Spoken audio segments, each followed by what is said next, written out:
What's up, you two? No, I'm just kidding. Hello, everybody. Welcome back to Leached On a Podcast, where I'm leached onto a certain topic for 15 minutes or more. Let's get this a little bit more upright propped. Today, I'm joined by a Peach Vibe Celsius. This reminded me of my sophomore year. I used to drink Celsius. That's when I first got exposed to Celsius and Alani's. I don't usually name drop, but shout out to that one girl in my biology class who was actually on homecoming court and also does stuff with horses. Shout out to you for putting me on a Coca-Cola flavored Celsius. Not the best introduction to Celsius, honestly, but I ventured out. And honestly, my favorite Celsius flavor is the pina colada. This is the peach. Honestly, I like peach energy drinks like the Alani New. What's the difference between Alani and Alani New? I don't know. I can't freaking open this. The Alani, the peach Alani is really good. I honestly also like Ghosts. I'm just not picky when it comes to energy drinks. If it can get me boosted, it'll get me boosted. Even with like coffee, I love coffee. So, let's catch up for a bit, shall we? I am trying to get this open.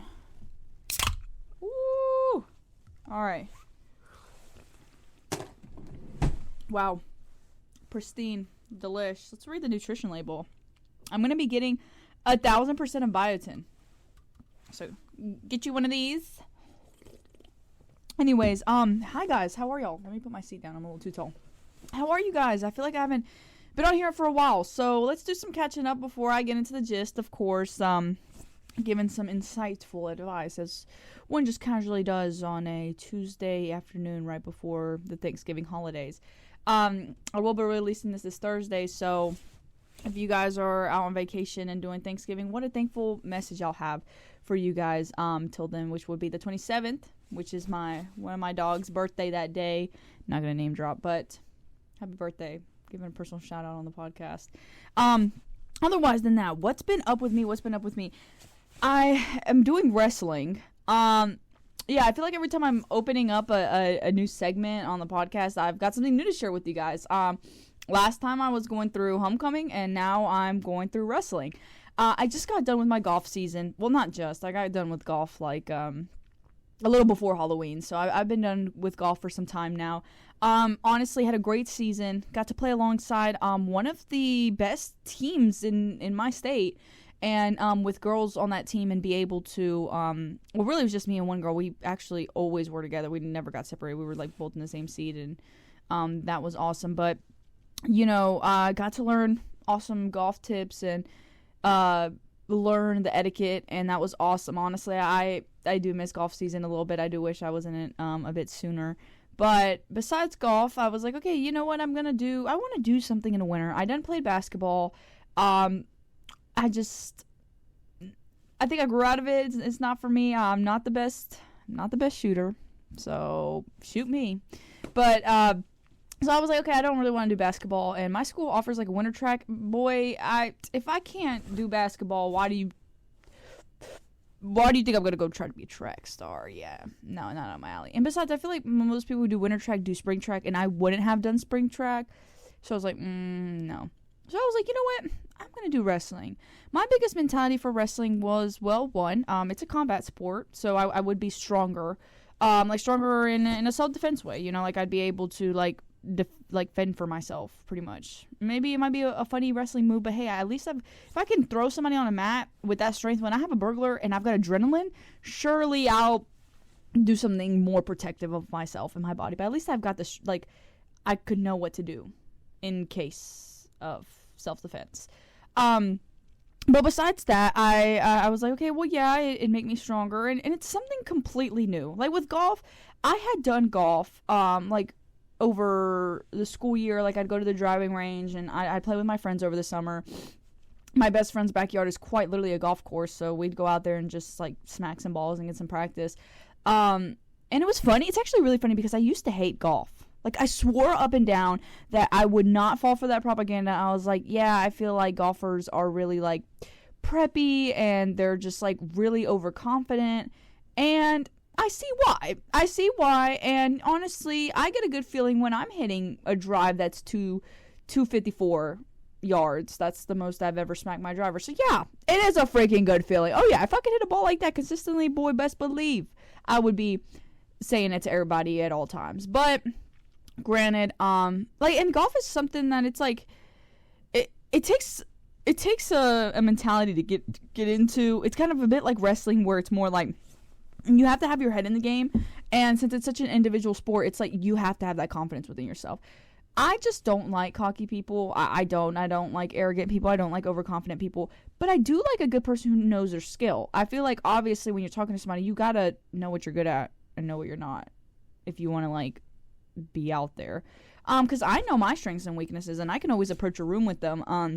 I mean, there's some things that I will give a pat on my back, like, give myself a pat on the back for. But just like golf was one of those things when I first got introduced to it, like, I definitely Happy Gilmore did. I just had, like, that vibe. I was more just like, yeah, I'm just here for the vibes, for the chill. And I still hold that, like, mentality when it comes to golf. Like, I'm not pro level to get angry and, like, throw my stuff or break something or cuss somebody out. Honestly, if I could give a little tip there, anger is one of the most stupidest feelings you can feel. Anger is way more temporary than sadness or even anxiety or worry or guilt or doubt. Anger is one of the most feelings that if you let your anger control you, you have entirely lost control. So, and I get this because I used to be a very angry person, like very, very, very angry. And I've grown to still, like, I still feel anger. Like, it's not like I don't feel angry at all. I've just learned to contain it and to let it out in healthier ways. And honestly, that's why I'm really glad that I am doing wrestling, because it's a sport that's like, if I get fed up, like, what am I going to do? Like, break my arm because I'm fed up? Like, you know, like in golf, like, yeah, you can break a club, you can, like, do this, do that. And maybe, like, yeah, in wrestling, they could give, like, attitude, but it's all words, you know? Like, if you're strong enough in yourself and somebody's sitting right in front of you and cussing you out and saying nasty things, you'll literally just look at them. You'll just look at them. So it's like, wrestling is kind of just one of those things that if anything, your anger and your upsetness and your worries, then all the negative emotions help you inherently win a match. With golf, you get too angry, boy, you are probably chunking that ball. And it's more like, you have to have serenity.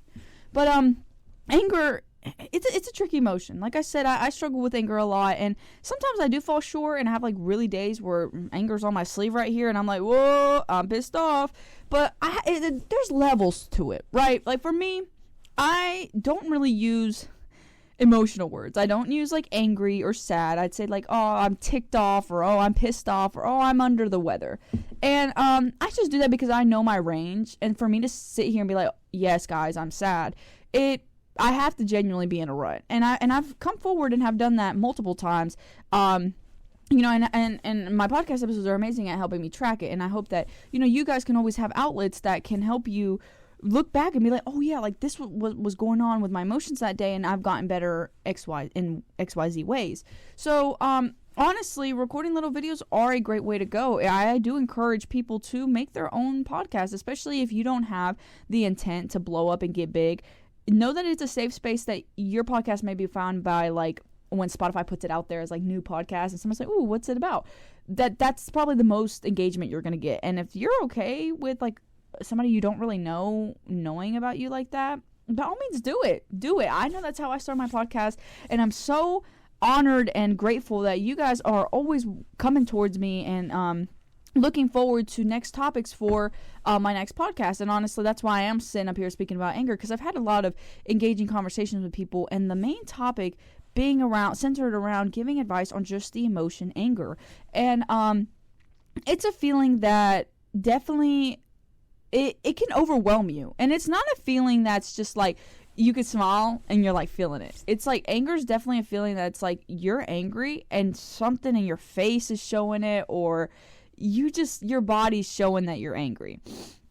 So, I mean, you definitely, controlling your facial expressions is a harder muscle memory tactic that I'm not here to teach. But one main thing that I can give insight on and advice on when it comes to anger is definitely being able to understand how angry are you.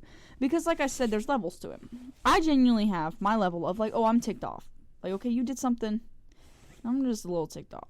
Then I've got, like, pissed off. Like, genuinely, you have a conversation with me, and I will probably give you some sass back. And that's simply just because I'm anger the tattoo is starting to write itself on my sleeve. Then I've got like, oh, I am livid. Like, I genuinely use the word livid, and livid means like I am really close to screaming, and I like, call it feminine rage, call it whatever you want to call it. I'm genuinely at a point where I'm hot, like physically I'm hot. I can feel myself burning up, and I have to shut my mouth, or I'm genuinely gonna cuss somebody out. And I've gotten there. I've had my fair share of moments. That's like crash out level. My lividness, crash out level. But anger is a feeling that's really not worth feeling. Like, I don't feel road rage. I don't tend to get really angry on the road because it's like, okay, maybe somebody's in a rush to go to the hospital, or maybe I was in their way. Maybe like I missed a traffic circle. I didn't read the room. Sometimes, and I've seen too many movies on like road rage to really even get that fed up. I'm not trying to have a gun pulled on me in this day and age. I'm good. You got it. Sorry. So didn't mean to pass you. But and I don't like tend to do things that I know that would piss people off. Like, I'm not gonna honk at nobody or like pass anybody in traffic. I do pass sometimes if I am in a rush. But it's like, okay, you guys gotta understand I'm in a rush. Why do you think I'm swerving in and out of lanes, boy? I got places to be. So like, that's one of those examples where it's like, I won't let myself get worked up about that. Golf being another one. I wouldn't let myself get too worked up. Like, if I'm having a bad game, who can I blame but myself? Why am I going to blame the grass when I paid to play on the grass?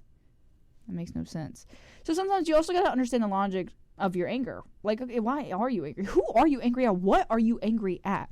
Like, yeah, if I'm ticked off, it's maybe just like, oh man, like, so many people have just been playing jump rope with my nerves. And it's like, okay, low-key, is it really them or is it me? Like, am I the one that's just letting them get to me? Or, you know, there's a really good quote. I want to search it up. It's okay.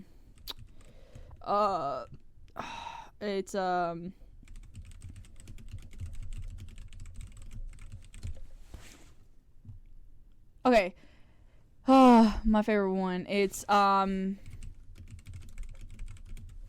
one can make you feel inferior without your consent. It's by Eleanor Roosevelt. Very, very, very, very good quote. And honestly, that quote, you can apply it when it comes to anger.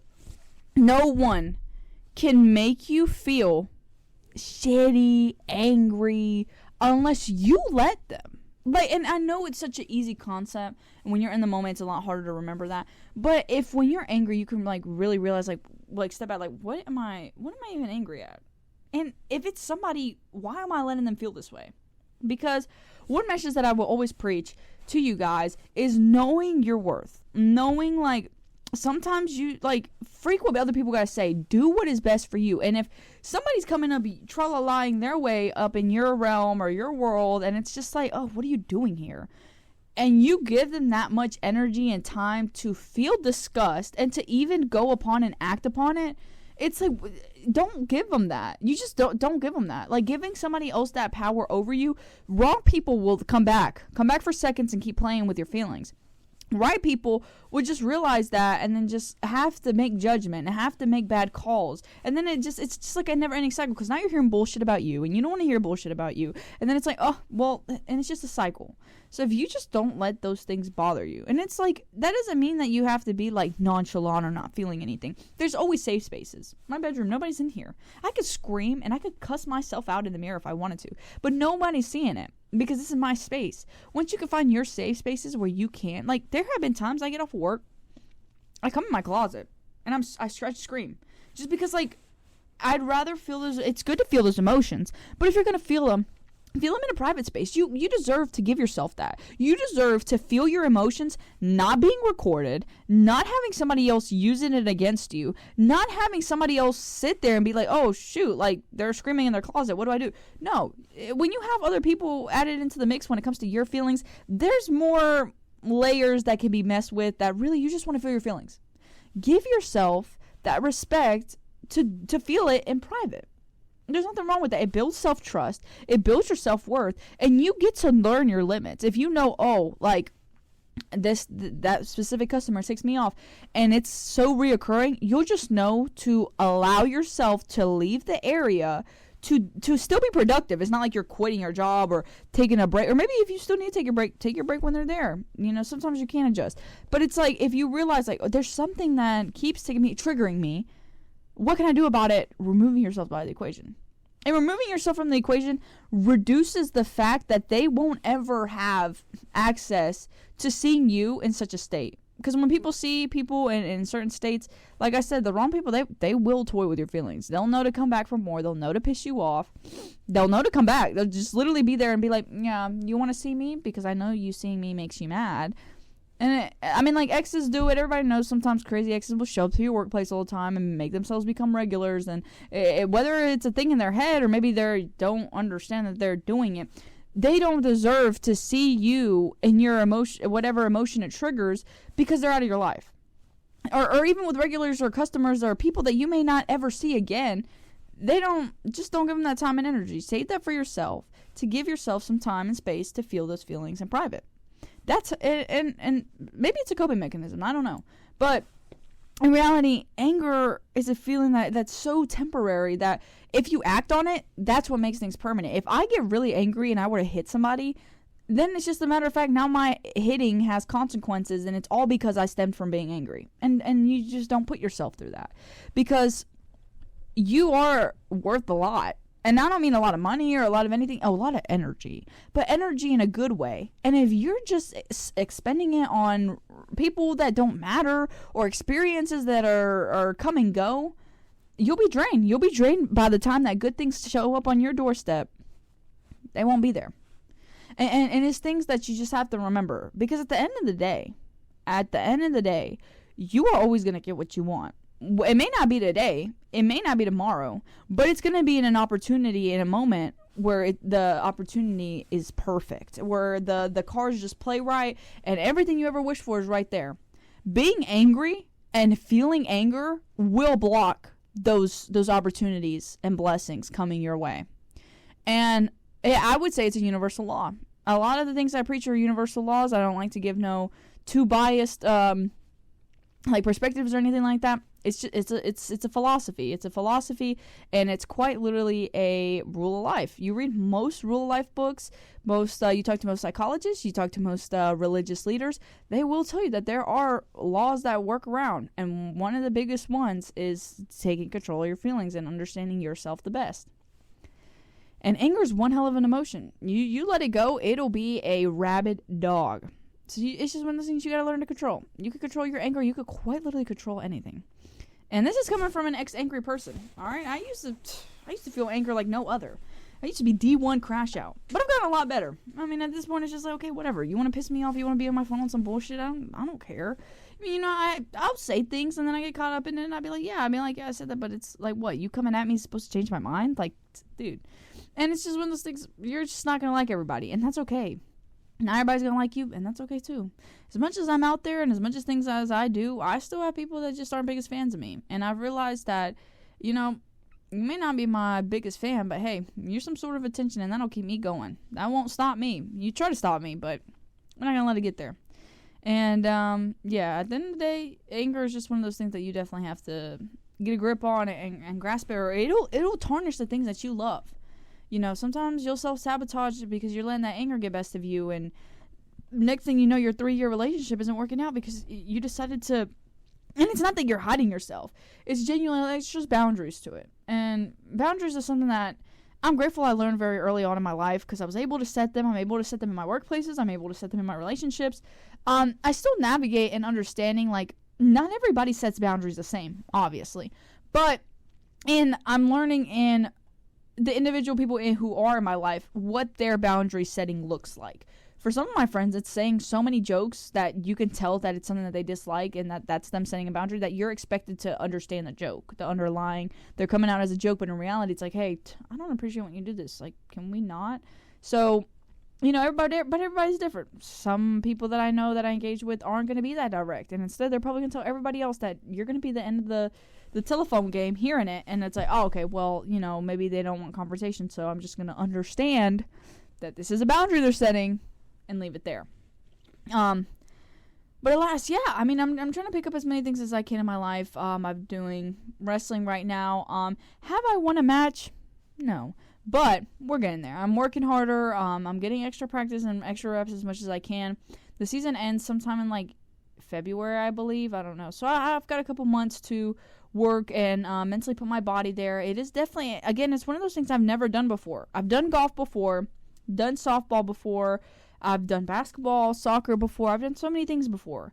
Never, ever have done any sort of wrestling type thing. It's growing my muscles. It's growing so many of my muscles that I could go into a gym and try to work out that would never target that specific muscle. I mean, quite literally, my physique's getting a lot better, and I'm eating a lot cleaner. It's motivated me to eat a lot cleaner and watch what I'm eating and be more present.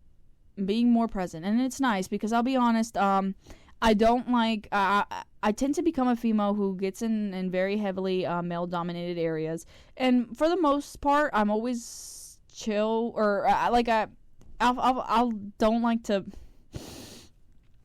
put myself in those rooms often, because in reality, there shouldn't be genders having one thing ahead of the other that isn't natural, such as like the sport. But it's like, I do a lot of leadership stuff too, so I guess you could say the same, but maybe not.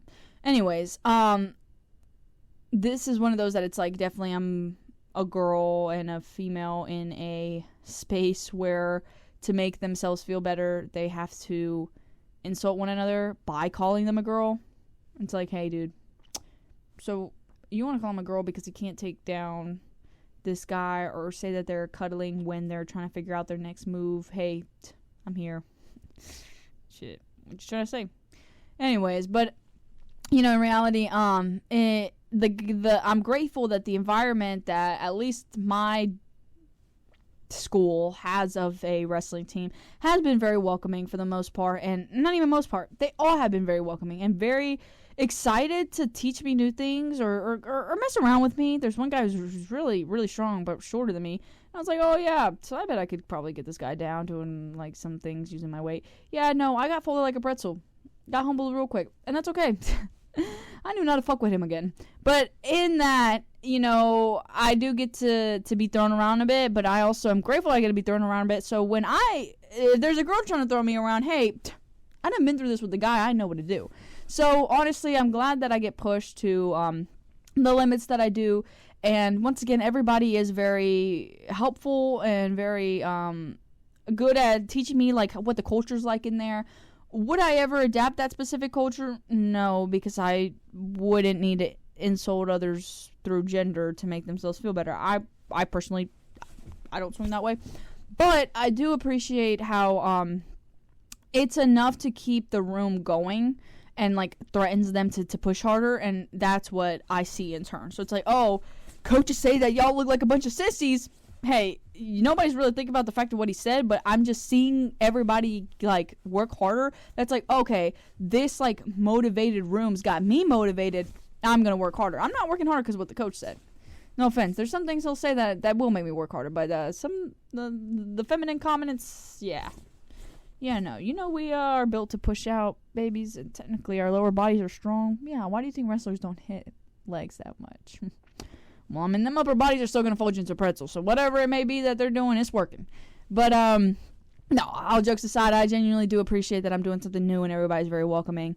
And, I don't know what's next. Drop down a sport below that I should probably do next, and, hey, I'll be there. I'll pop out. Lacrosse, I ain't done that one yet. Rugby, I ain't done that one yet. But, yeah, and sometimes sometimes you just got to realize what power you have within you to push you to keep going. For me, I believe that one of my biggest things that keeps me going is people connection. And I say that a lot, but then it got to a point where I forgot about that. And I was like, gosh, like, I'm so peopled out. But now I went to school a couple days and I'm like, oh man, like I really do. I remember that this is what I live for, this connection, this striving, this getting to know new people. I've met new people this month. Last month, I didn't really meet that many new people. But this month, I've met a lot more people, and it's really awesome to see, you haven't met everybody you're supposed to meet in your life yet. Maybe not even 25% of the people you're meant to meet in your life yet. And to know that I'm getting closer to, like, probably a halfway tick mark of meeting the people I need to meet make me feel so much more like it reminds me of why I do like people and why I do have that connection factor in me that I do like and things like that. And I know so many people, and it's crazy how rooms work and experiences work that bring you closer together. I seen this new friend group form at my school, and it's like I knew all the girls individually, but I never would have thought that they knew each other, And so seeing them like share Friendsgiving together is like one of the most heartwarming things. Like something happened and brought all of them together that they like now look forward to hanging out all together. And for me, that's just most beautiful because I know that that's what happened with me and my friend group. Not like crazy coincidences, right time, right question, right location, boom, just brought us all together. And sometimes that's why I say it's definitely sad growing apart from somebody because something had first brought you guys together. I've grown apart from a fair share of people within these past couple months alone, within the start of the school year alone. And a part of it is kind of bittersweet. Like, oh man, like, we grew apart, but we also shared so much together. I learned so much through you, I hope they learned. I mean, I'm sure that they've learned so much through me because, after all, we are mosaics of the people we're around.